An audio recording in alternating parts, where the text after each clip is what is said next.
Parts, 2 3D geometry 2 types ఉంటాయి. మనం చూస్తోందన్నీ కూడా యూక్లిడియన్ ప్లేన్.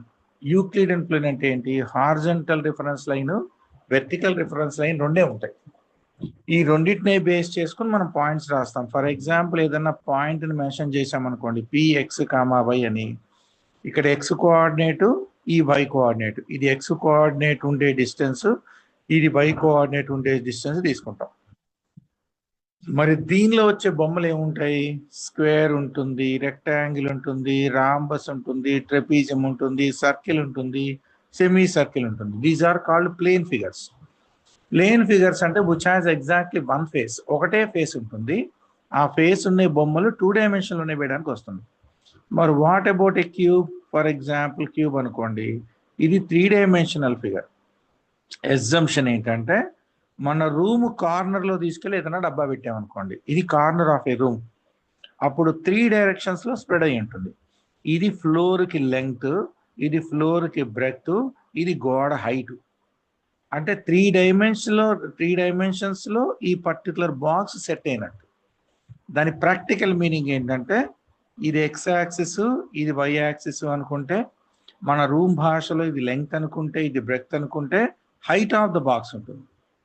అప్పుడు నేను ఇటువైపు కంప్లీట్ చేసి ఇది జాయిన్ చేస్తే ఒక ప్లేన్, దీనికి ప్యారలల్గా ఇటువైపు కంప్లీట్ చేసి ఇది జాయిన్ చేస్తే ఇది ఒక ప్లేన్, ఇది మళ్ళీ ఇంకొక 3rd డిగ్రీ ప్లేన్ అన్నట్టు. అంటే ఇదేమో మన భాషలో ఫ్లోర్ తీసుకుంటే, ఇది ఫర్ ఎగ్జాంపుల్ సైడ్ వాల్ తీసుకుంటే, ఇది ఒక సైడ్ వాల్ తీసుకుంటే, ఇప్పుడు మా భాషలో ఇది లెంగ్త్, ఇది బ్రెడ్త్, ఇది హైట్ కింద తీసుకుంటున్నాం. మరి కోఆర్డినేట్ భాషలు ఎలా ఉంటాయి? కోఆర్డినేట్ భాషల ఎగ్జంప్షన్ ఏంటంటే, ఈ కార్నర్ జంక్షన్ ఫర్ ఎగ్జాంపుల్ నేను పాయింట్స్ పెడతాను, 1 2 3 4, 1 తర్వాత మళ్ళీ 2 తర్వాత 3 తర్వాత 4. ఇప్పుడు నా దగ్గర 2, 3, 4 అనే పాయింట్ ఉంది అనుకోండి. ఈ 4th పాయింట్ ఏంటంటే స్పేస్లోకి వచ్చేస్తుంది. మనం ప్లేన్ జామెట్రీలో ఏం చేస్తాము? ప్లేన్ని 4 పార్ట్స్ చేస్తాం. Each part is called as A quadrant. దీని క్వాడ్రెంట్ 1 అని, దీని క్వాడ్రెంట్ 2 అని, దీని క్వాడ్రెంట్ 3 అని, దీని క్వాడ్రెంట్ 4 అంటాం. ఇప్పుడు స్పేస్లోకి వచ్చిన తర్వాత ఆక్టెంట్ అవుతుంది. ఆక్టెంట్ అంటే ఏంటంటే, చూడండి ఒకసారి ప్రాక్టికల్గా చూద్దాం. ఇది 1 2 3 4, ఇది 1 2 3 4. ఎగ్జంప్షన్ ఏంటి? 2, 3, 4 అనే పాయింట్ నేను రిఫర్ చేయాలి. I repeat once again. నేను 2 3 4 అనే పాయింట్ రిఫర్ చేయాలంటే, ఎక్స్ యాక్సిస్ మీద 2, వై యాక్సిస్ మీద 3, జెడ్ యాక్సిస్ మీద 4. అంటే ఇది ఆకాశంలో ఉంది. అంటే ప్రాక్టికల్గా ఇలా ఒక ప్లేన్ జూమ్ చేస్తే, నేను ఇటువైపు 2 వచ్చాను, ఇటువైపు 3 వచ్చాను, ఇక్కడ పర్పెండిక్యులర్ నుంచో పెట్టి దీని మీద 1 2 3 4 పెట్టాను అనుకోండి. ఈ పాయింట్ ఎక్కడ ఉంది? ఇప్పుడు స్పేస్లో ఉంది. ఇక్కడ ఉంది, స్పేస్లో ఉంది. అంటే స్పేస్లోకి వచ్చేసాం మనం 3rd డైమెన్షన్ అనగానే. ఆ 3rd డైమెన్షనే మనం జనరల్గా మాట్లాడేది హైట్. సో 2Dకి 3Dకి బేసిక్ డిఫరెన్స్ అలా ఏంటంటే, స్లోప్ అనే కాన్సెప్ట్ ఉండదు. మిగతా అన్ని ఫార్ములాలు పనిచేస్తాయి, స్లోప్ ఉండదు.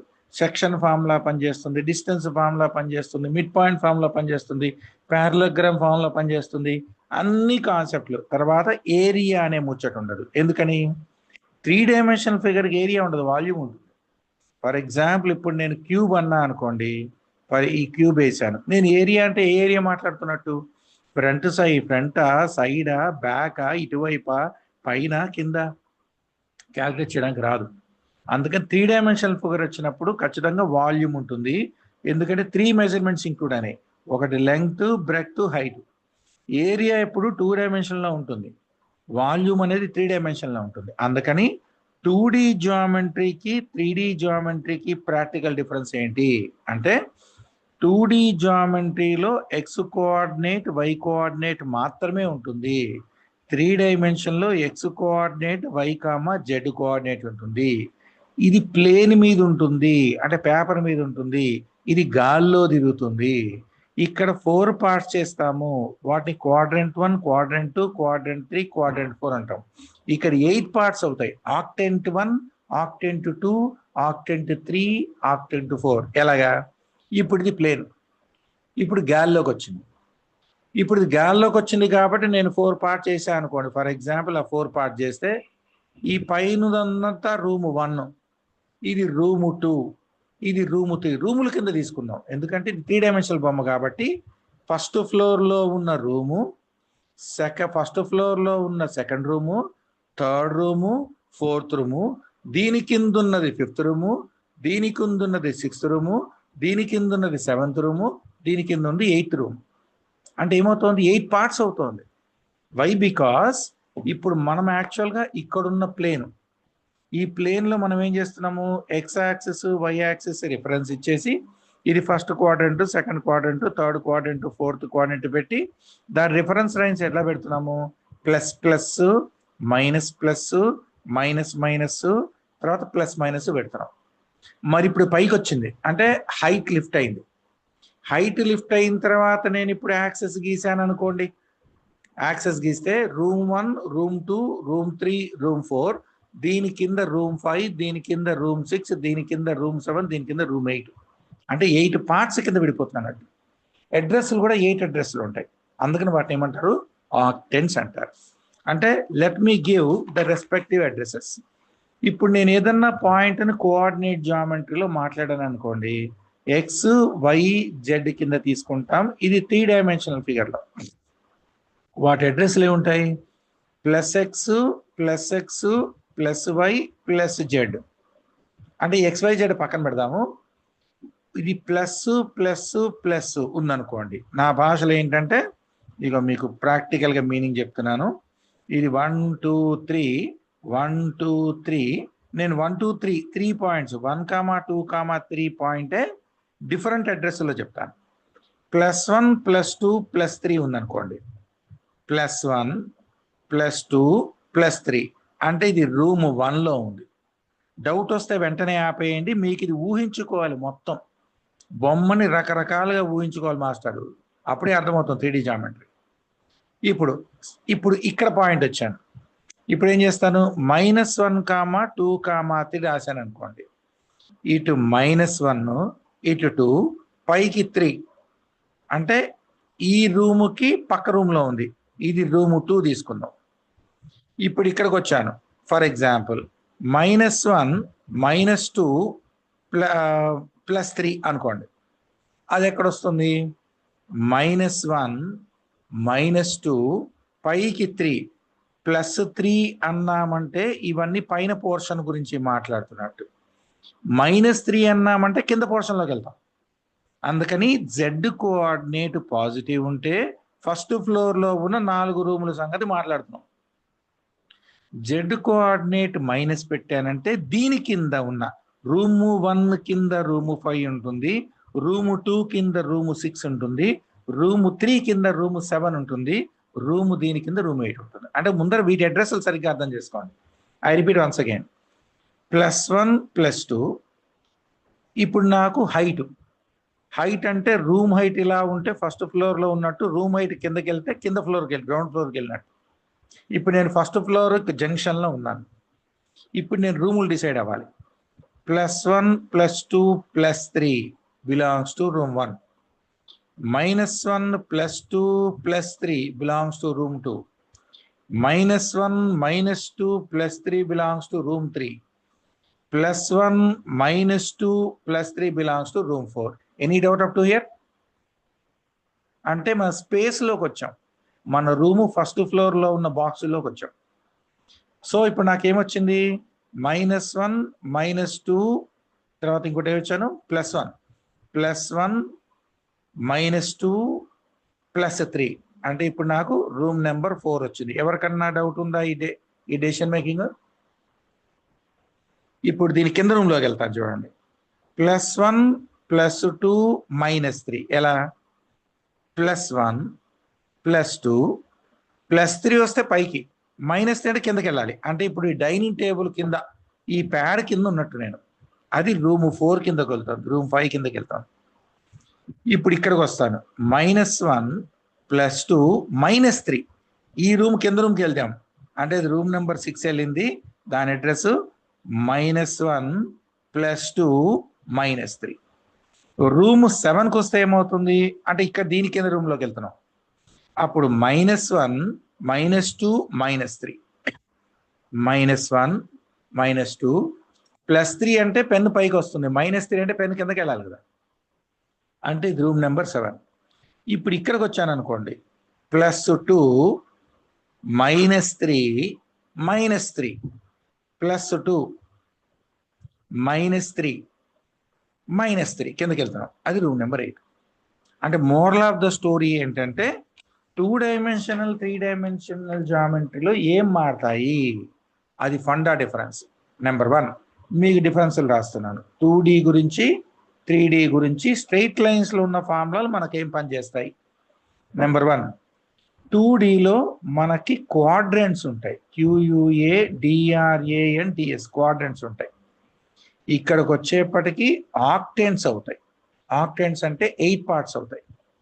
క్వాడ్రెంట్ అడ్రస్ ఎలా ఉంటాయి, P +or-X +or-Y, in the sense plus room 1 plus room 2, sorry plus minus room 2 minus room 3, తర్వాత ప్లస్ రూమ్ 4. అంటే మనం క్వాడ్రంట్ వేస్తే ఇక్కడ డబుల్ పాజిటివ్ ఉంటుంది, ఇక్కడ నెగిటివ్ పాజిటివ్ ఉంటుంది, ఇక్కడ నెగిటివ్ ఉంటుంది, ఇక్కడ పాజిటివ్ నెగిటివ్ ఉంటుంది. మరి దీని దగ్గరకు వస్తే point address +or-X +or-Y +or-Z అవుతుంది. అంటే దానికి రిఫరెన్స్ ఏంటంటే ప్లస్ తర్వాత ++-, తర్వాత +-, తర్వాత మైనస్, తర్వాత మైనస్+, తర్వాత ++, తర్వాత ++, గుర్తుండడానికి ఇలా రాశాను. యాక్చువల్గా ఇవన్నీ రూముల కిందకి రావు, ఇలా 8 వస్తాయి. ఈ 8ని ప్రాక్టికల్గా మాట్లాడాలంటే రూము 1లో ఏముంటుంది మనకి, ప్లస్ అంటే ప్లస్ బిలాంగ్స్ టు ఆక్టెంట్ 1, ఓ పెడుతున్నాను, ఆక్టెంట్ 1 కిందకు వస్తుంది. సెకండ్ రూమ్ 2లోకి వచ్చేప్పటికి ఏమవుతుంది, మైనస్ అంటే ఇది సేమే ఉంటుంది, ఈ స్ట్రక్చర్ సేమే ఉంటుంది. ఇక్కడ జెడ్ కోఆర్డినేట్ ప్లస్ ఉంటే పైన ఉంటుంది, జెడ్ కోఆర్డినేట్ మైనస్ ఉంటే కిందకి వెళ్తుంది. అంటే మన భాషలో ప్లస్, ఇది ఆక్టెంట్ నెంబర్ 2. ఈ రూమ్లోకి వస్తున్నాను, రూమ్ 3లో నాకు ఉండే ఆప్షన్ ఏంటి, మైనస్, రూమ్ 4లోకి వచ్చే ఆక్టెంట్ పేరు ఏంటి, మైనస్. Any doubt? ఇప్పుడు దీని కింద రూమ్ ఎలా వెళ్ళాలి, రూమ్ నెంబర్ 5 రూమ్ నెంబర్ 1 కింద ఉన్నది అన్నట్టు. అప్పుడు ఏమవుతుంది, +, ఎందుకంటే జెడ్ కోఆర్డినేట్ కిందకి వెళ్తుంది. జెడ్ కోఆర్డినేట్ ప్లస్ ఉంటే ఫస్ట్ రూమ్లోకి వస్తాం, first floor. Z coordinate minus ఉంటే కింద రూమ్లోకి వెళ్తాం. ఇప్పుడు ఇవంతా ఊహించుకోవాలి. రూమ్ నెంబర్ 6 అంటే దీని కింద రూమ్, అప్పుడు మైనస్, తర్వాత ప్లస్, తర్వాత మైనస్ ఉన్నట్టు. రూమ్ 7కి వెళ్తున్నాను, మైనస్ కిందకి వెళ్తున్నాం, మళ్ళీ మైనస్. రూమ్ నెంబర్ 8కి వెళ్ళాం, +, ఇది ప్లేన్లో ఉన్న 2D ప్లేన్లో ఉన్న వీళ్ళని క్వాడ్రెంట్స్ అంటారు, 3D ప్లేన్లో ఉన్న ఆక్టెంట్స్ అంటారు. Any doubt in this sentence? ఎందుకంటే ఇక్కడ అన్ని థర్డ్ డైమెన్షన్ రిఫరెన్స్ లేకుండా ఉండదు. ఫర్ ఎగ్జాంపుల్ కోఆర్డినేట్ సిస్టంలో మనకి ఇంపార్టెంట్ కాన్సెప్ట్ ఏంటది, యాక్సిస్. యాక్సిస్ అనగానే మనకి X యాక్సిస్ ఒకటి తెలుసు, Y యాక్సిస్ ఒకటి తెలుసు. ఇక్కడ కొత్తగా ఇంకో సినిమా వచ్చింది కదా, Z యాక్సిస్. ఇప్పుడు దాని డ్రెస్ కూడా ఖచ్చితంగా మార్చాలి, దాన్ని కూడా దృష్టిలో పెట్టుకునే మన ఈక్వేషన్లు కూడా రాయవలసి ఉంటుంది. అందుకని ఇక్కడ ఈ పర్టికులర్ 3 డైమెన్షనల్ జామెట్రీలో you must take care that third dimension must be necessarily include in the show. Third dimension compulsory add అవ్వాలి, యాడ్ చేసి రాయాల్సి వస్తుంది. అవి ఎలాగా, ఇప్పుడు నేను మాట్లాడుతోంది ఇది 2D సంగతి, ఇది 3D సంగతి. ఇప్పుడు ఇంకేమేం డిఫరెన్స్లు పడతాయి చూద్దాం. Let us see. Number 1 origin address 0,0. ఇక్కడ ఆరిజిన్ అడ్రస్ 0,0,0. తర్వాత X axis equation y is equal to 0. ఇక్కడ X axis equation y is equal to 0, z is equal to 0. ఈ నొక్కను వదలడానికి లేదు. అలాగే Y axis equation X is equal to 0. ఇక్కడ Y axis equation ఏంటంటే X is equal to 0, Z is equal to 0. ఇక్కడ Z axis ఉండదు, ఇక్కడ జెడ్ యాక్సిస్ ఉంటుంది. దాని equation X is equal to 0, Y is equal to 0. Any doubt? తర్వాత any point on X axis. ఈ differences మీకు అర్థమైతే ఒక్క సింగిల్ క్లాస్ అయిపోతుంది 3 డైమెన్షనల్ జామెట్రీ. నెక్స్ట్ ఇక్కడ 2 డైమెన్షనల్ జామెట్రీ చెప్తున్నాను, ఇక్కడ 3 డైమెన్షనల్ జామెట్రీ చెప్తున్నాను. వీళ్ళిద్దరి మధ్య డిఫరెన్స్ రాస్తున్నాము. ఇప్పుడు next any point on X axis అన్నాను అనుకోండి, మనం ఏం చేస్తాము? ఏ కామా 0 అంటాం. ఇక్కడ any point on X axis ఏంటంటే ఏ కామా 0 రాస్తాం. అలాగే any point on Y axis అన్నాం అనుకోండి, మనం దీన్ని 0, ఏ అని రాస్తున్నాం రిఫరెన్స్. ఇప్పుడు ఇక్కడ పాయింట్ ఏమవుతుంది? 0, ఏ, 0 అవుతుంది. ఇదేంటి మన భాషలో? Any point on Y axis. ఇక్కడ జెడ్ యాక్సిస్ ఉండదు, అందుకని రిఫరెన్స్ తూచ్. ఇక్కడ ఏమవుతుంది? Any point on Z axis అన్నప్పుడు 0,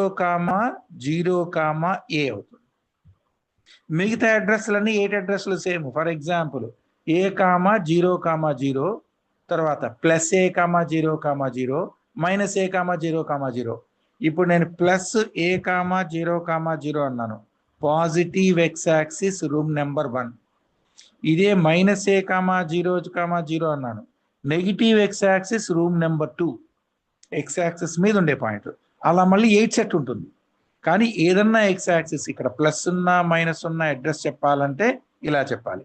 so any doubt in this block? తర్వాత 2 డైమెన్షన్లో డిస్టెన్స్ బిట్వీన్ 2 పాయింట్స్ ఉందనుకోండి. డిస్టెన్స్ బిట్వీన్ 2 పాయింట్స్ ఫార్మ్ ఏంటి? √x2 - x1 whole square y2 - y1 whole square. ఇది 2 డైమెన్షన్లో. 3 డైమెన్షన్లో formula √x2 - x1 whole square y2 - y1 whole square z2 - z1 whole square. వీడు add అయ్యాడు. ఇక్కడ స్లోప్ అనే కాన్సెప్ట్ ఉంటుంది. Slope coordinates m is equal to y2 - y1 by x2 - x1. ఇక్కడ slope ఉండదు.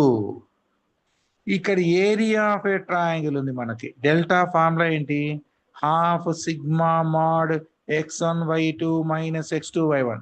అంటే ఏరియా చేయాలంటే హాఫ్ పెట్టి ఇక్కడ x1 y1 రాసి, x2 y2 రాసి, x3 y3 రాసి, మళ్ళీ x1 y1 రాసి క్రాస్ చేస్తాం. ఇక్కడ ఏరియా ఉండదు. తర్వాత స్లోప్ ఏరియా ఉండదు, మిగతావన్నీ ఉంటాయి. ఇది అయిపోయింది. తర్వాత so mid point. So mid point formula ఏంటి? ఇక్కడ లైన్ కోఆర్డినేట్స్ ఏ x1 y1, ఇక్కడ బి కోఆర్డినేట్స్ x2 y2 ఉంటే ఈ మధ్యలో మిడ్ పాయింట్ అయితే x1 + x2/2 y1 + y2/2 రాస్తాం. మరి ఇక్కడ 3 డైమెన్షన్స్ కదా, అందుకని మిడ్ పాయింట్కి వచ్చే ఫార్ములా ఏంటంటే x1 + x2 + x1 + x2/2 y1 + y2/2 z1 + z2/2. Mid point formula. తర్వాత సెంట్రాయిడ్ ఫార్ములా. 2 డైమెన్షన్లో సెంట్రాయిడ్ ఫార్ములా ఏంటి? x1 + x2 + x3/3 y1 + y2 + y3/3. Sorry, centroid ఇక్కడ 2 డైమెన్షనల్ కదా. x1 + x2 + x3/3 కరెక్టే. y1 + y2 + y3/3. ఇక్కడ ఏమవుతుంది? z coordinate అవుతుంది. x1 + x2 + x3/3 y1 + y2 + y3/3 z1 + z2 + z3/3. Section formula. మన దగ్గర ఏముంది? mx2 + nx1 / m + n, my2 + ny1 / m + n. ఇక్కడ 3 డైమెన్షనల్ కాబట్టి mx2 + nx1 / m + n, my2 + ny1 / m + n, mz2 + nz1 / m + n. మిగతా అంతా same to same. Any doubt? Slope ఉండదు కాబట్టి మన m = tan θ పనిచేయదు formula. Remaining all the structures is the same with respect to 2-dimensional geometry with addition of third dimension. ఉన్న ఫార్ములాల్లో third add అవుతుంది అంతే, అలాగే ఉన్న కోఆర్డినేట్స్లో థర్డ్ యాడ్ అవుతుంది. ఇన్ స్పెసిఫిక్ ఇది పాజిటివ్ ఉంటే రూమ్ 1 ఫస్ట్ ఫ్లోర్లోకి వస్తాం, ఇది నెగిటివ్ ఉంటే కింద ఫ్లోర్లోకి వెళ్తాం, అంతే డిఫరెన్స్. ఎందుకంటే ఇక్కడ ఆక్టెంట్స్ ఫామ్ అవుతాయి, అక్కడ క్వాడ్రెంట్స్ ఫామ్ అవుతాయి. I clear? సో అందుకని 2-dimensional ఉన్న ఫార్ములాలు ఎగ్జాక్ట్గా 3 dimensions కూడా పనిచేస్తాయి, వాటికి ఎక్స్ట్రా సినిమా ఏమీ లేదు. మనకల్లా ఏంటంటే బుర్రెట్టి ఆలోచించాలి, అది 2Dలో ఉందా 3Dలో ఉందా, స్లోప్ ఉండదు, ఏరియా ఉండదు, ఈ రెండు